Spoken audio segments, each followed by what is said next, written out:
hả nó đưa cái lỗ ổ này nhưng mình dành những mình thì cái mỏng viên ấy cái mỏng bánh computer màu với cu phở chân người kỳ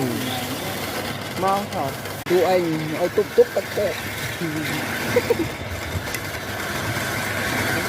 cái hot cái men chỗ này men chỗ này chân chân rụt thiệt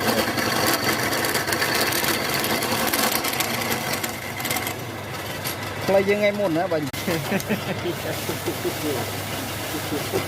mới trong bê thì ra đây này tới rồi tới rồi đấy rồi tam hồn là con nuôi con phi với tàu trong lơ gì nào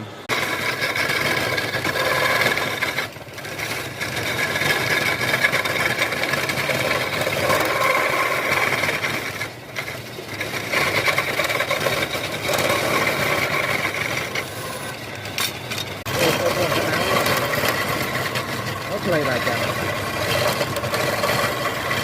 cái bữa này tao bữa nay đã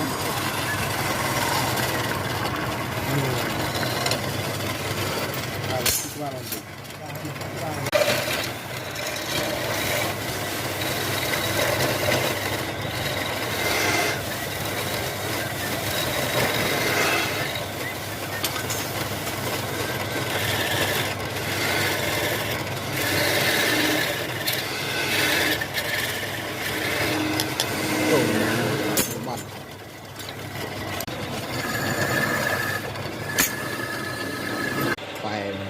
chôn chôn con này nổi